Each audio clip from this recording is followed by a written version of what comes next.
Graça e paz, minha irmã, graça e paz, meu irmão. Seja bem-vindo de volta, você que já é aluno do IBV e você que está chegando agora, seja bem-vindo. Por favor, caso você ainda não tenha se inscrito, não deixe de se inscrever, se inscreva, curta e acione o sininho para que você possa ser notificado todas as vezes que postarmos um vídeo aqui. Meu nome é Ricardo, estou aqui para desenvolver uma missão teológica pela nossa Junta de Missões GEAB. GEAB quer dizer Jesus é a Esperança da África e do Brasil. E pelo IBV. IBV quer dizer Instituto Bíblico Vida. Nós desenvolvemos essa missão teológica no Brasil, fora do Brasil. Aqui no Brasil nós temos alunos em vários estados, enfim. Muito bem, irmãos, graça e paz. Estamos no curso básico de teologia, na matéria de Cristologia, a doutrina de Jesus Cristo, ok? E estamos na terceira aula desta matéria. Continuando a obra de Jesus Cristo, referimos-nos aqui à obra de Jesus em relação à nossa redenção e não em relação ao seu ministério pessoal de ensino. Portanto, a morte de Cristo foi o acontecimento ou um dos mais importantes de sua vinda, irmãos, porque era necessário que ele viesse. Ele mesmo disse, né? Se ele não viesse, não germinaria, não é? Se a semente não morresse, não germinaria e logo não daria frutos. E na verdade, ele veio para morrer, ok? Para morrer, dando sua vida em resgate a toda a raça humana, ok? Então, a morte de Jesus foi crucial e ponto culminante para a nossa redenção. Falando da sua ressurreição, a ressurreição de Jesus é o firme alicerce do cristianismo.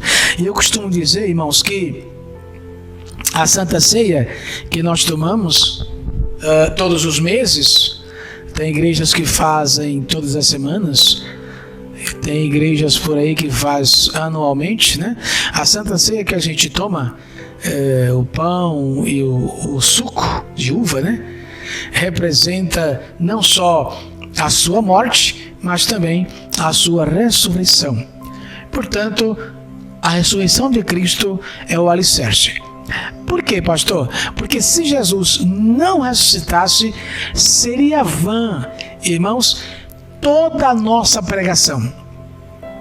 Seria vã todo o nosso trabalho. Vão todo o nosso trabalho, tudo que fizemos na obra de Deus não valeria nada, ok? Absolutamente nada. Graças a Deus, como disse Paulo, mas agora Cristo ressuscitou e foi feito as primícias dos que dormem. Portanto, a alicerce firme é a ressurreição de Jesus. Ok? A importância da ressurreição. A morte não é o fim da vida para aqueles que estão em Cristo Jesus, não é? Mas sim a ressurreição. Segundo a Bíblia, os que morrerem em Cristo ressuscitarão primeiro. E depois nós, os que estivermos vivos, disse Paulo, seremos arrebatados, corpos transformados, para então estar com o Senhor nos ares e para sempre, ok? Os resultados da sua ressurreição. A ressurreição de nosso Senhor trouxe aos crentes a garantia da vitória sobre a morte e o inferno, ok? Pelo fato de Jesus morrer e ressuscitar, ele nos garante esta grande vitória sobre a morte, porque um dia haveremos de ressuscitar para estar para sempre com o Senhor, ok? As aparições do Cristo já ressuscitado. A Maria, né, como consolador, a primeira pessoa que ele apareceu quando ressuscitou foi a Maria. Lembrando que Maria, aquela chamada de Magdala, na qual tinha expulsado 7 demônios. Ok? As mulheres, a Pedro, né? Glória a Deus, aos 2 discípulos no caminho de Emaús, já conhecemos a história, aos discípulos do cenáculo, depois a Tomé, junto com os discípulos 8 dias depois, e a Pedro e a João. Ele apareceu e também apareceu, irmãos, depois de sua ressurreição, a cerca de 500 pessoas. Ok? Foi visto por eles cerca de 500 pessoas, para darem assim testemunho da sua salvação, ou seja, da sua ressurreição. Ok? Todos eles foram testemunhas, né? 3 coisas são necessárias para fazer com que um testemunho seja digno de confiança. Primeiro, as testemunhas têm que ser competentes, né? Não dá para ser um louco, um débil mental. Tem que ser competente e de um juízo são, para então credibilizar o acontecido. Segundo, tem que ser um número suficiente, né? Não dá para ser uma pessoa, né? Mas no mínimo 2 pessoas, né? Dando testemunho de um caso. E Jesus apareceu, irmãos, a cerca de 500 pessoas, ok? Tem que ser de boa reputação, não é? Pessoas que conviveram com ele, pessoas que trouxeram assim uma vida íntegra, andaram sempre com Jesus, né? Então ninguém, irmãos, melhor que eles que andaram com o Senhor para então dar testemunho da sua ressurreição, ok? Provas finais da ressurreição de Cristo.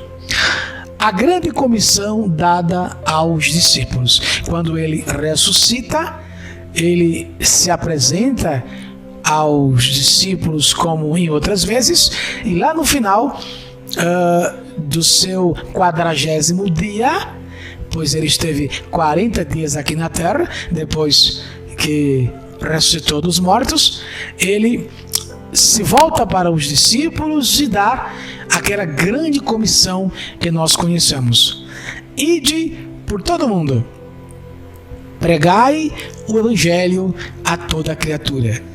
Aquele que crer e for batizado será salvo, porém aquele que não crer será condenado. Essa comissão só se deu depois da sua ressurreição, ok?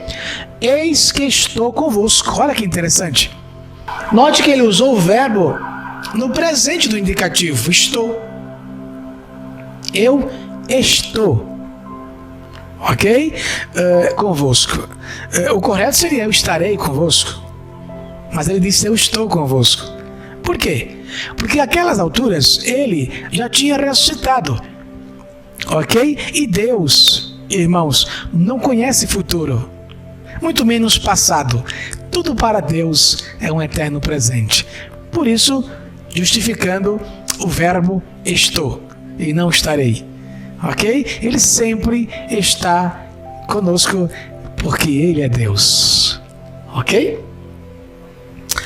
A sua ascensão, a ascensão do Senhor, a ascensão de nosso Senhor, após ter passado 40 dias com seus discípulos, depois da sua ressurreição, foi o selo.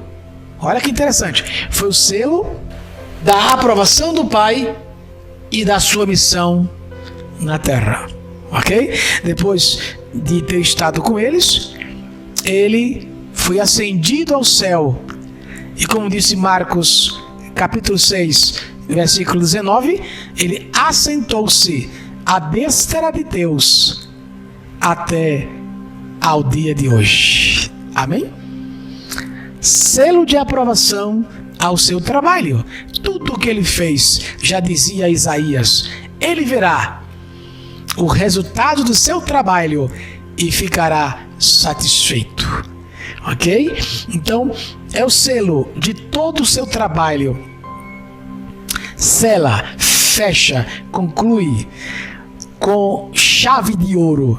Portanto, a ascensão é o fechamento, irmãos, com chave de ouro de todo o seu trabalho aqui na terra, em prol de toda a raça humana.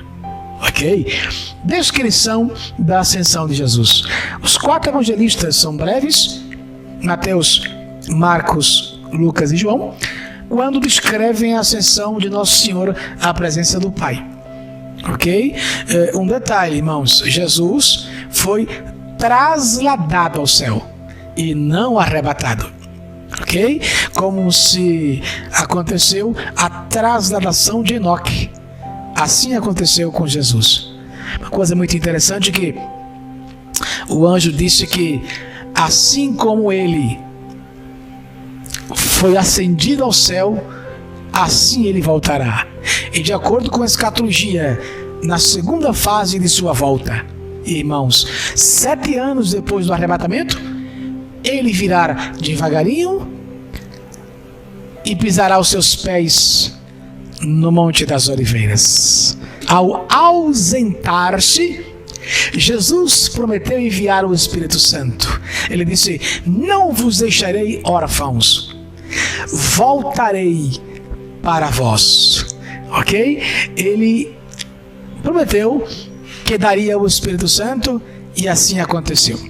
Pastor, quando aconteceu? No momento que ele ressuscita, que apresenta-se no cenáculo fechado, assopra sobre eles e diz: recebei o Espírito.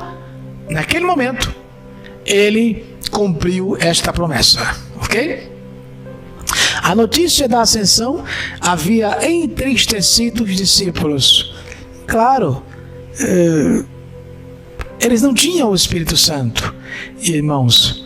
Certamente poderiam pensar que jamais ele voltaria a estar com eles. E agora, entristecidos, Jesus vem e traz para eles a notícia de que em breve voltará. A ascensão e a bênção do Senhor Jesus. Nosso Senhor não voltaria ao Pai sem que primeiro abençoasse os seus discípulos, cumprindo assim o desejo de seus corações, conforme registrou Lucas quando descreveu a sua ascensão. E levou-os fora até Betânia, levantando as mãos, os abençoou. A glorificação de Cristo, confirmada pelo Pai. Os anjos prostram-se, adorando e servindo ao Filho de Deus. E ele se assenta à direita do Pai. Ele é digno de assentar-se do lado direito do trono, porque cumpriu cabalmente a missão recebida do Pai. Amém? Ele ressuscita e diz: é-me dado todo o poder nos céus e na terra. Recebe a glorificação e depois é ascendido ao céu. Testemunha ou testemunhada pelos anjos, a aparição dos 2 varões vestidos de branco foi súbita e a aproximação deles nem foi notada pelos discípulos. Então, os anjos testemunham Jesus na concepção judaica. Na concepção judaica, eu não vou ler, só vou explicar aos irmãos. Você pode me perguntar: pastor, como compreende os judeus nos dias de hoje? Quando eu falo judeus, eu falo em geral. Quem é Jesus para eles? Segundo estudiosos, os judeus veem a Jesus como um profeta, semelhante aos demais, ok? E não o Messias. Alguns deles chegam a dizer que é um charlatão, ou que foi um charlatão. Mas na sua maioria, eles enxergam a Jesus como sendo um profeta, como qualquer outro. Eles não acreditam que Jesus é o Cristo, que Jesus é o Messias, muito menos que Ele é Deus. Ok? É por isso que eles vão passar segundo as Escrituras, pela grande tribulação, desprotegida do sinal de Deus, porque não creram em Jesus como seu Messias. Ok? Em geral, veja o que os judeus pensam sobre o Mestre. Jesus era um judeu da Galileia, que na juventude foi influenciado pelo asceta João o Batista e tornou-se pregador e professor itinerante. É assim que eles acreditam que era o Messias, que era o nosso Jesus. Falando do caráter messiânico de Jesus, ele proibiu expressamente a proclamação pública a respeito de seu caráter messiânico. Observe, os irmãos, que sempre que ele fazia um milagre, ele não permitia, ele pedia expressamente que a pessoa não demonstrasse, porque na verdade ele queria que as pessoas pudessem assim reconhecê-lo de si próprias, não que ele as revelasse. Ok? Dificilmente a gente vê Jesus se auto-revelando. Antes, as pessoas por si só é que tiravam as suas conclusões. Ok? Somente depois que ele completou o seu ministério público e que o tempo se aproximou para ele sofrer na cruz, é que assumiu publicamente o papel de rei messiânico por ocasião de sua entrada triunfal em Jerusalém. Ele entra em Jerusalém montado no jumento e as pessoas conclamam: Baruch haba Beshem Adonai, Baruch haba Beshem Adonai, bendito o rei que vem em nome do Senhor. Ok? Dali por diante é que nós entendemos que ele se identifica como Messias. Quando esteve junto com Pilatos, Pilatos perguntou se ele era rei. Ele disse: para isso eu vim a este mundo, mas o meu reino não é deste mundo. Aí percebemos que ele confessou que era o rei dos judeus, o Messias prometido. Aqui nós findamos a aula, meus irmãos, a matéria de Cristologia. Por favor, não deixe de se inscrever no canal, de curtir e de acionar o sininho, para que você possa ser notificado toda vez que nós postarmos um vídeo aqui. Que Deus possa te abençoar rica e poderosamente. Até a próxima aula. Fica com Deus.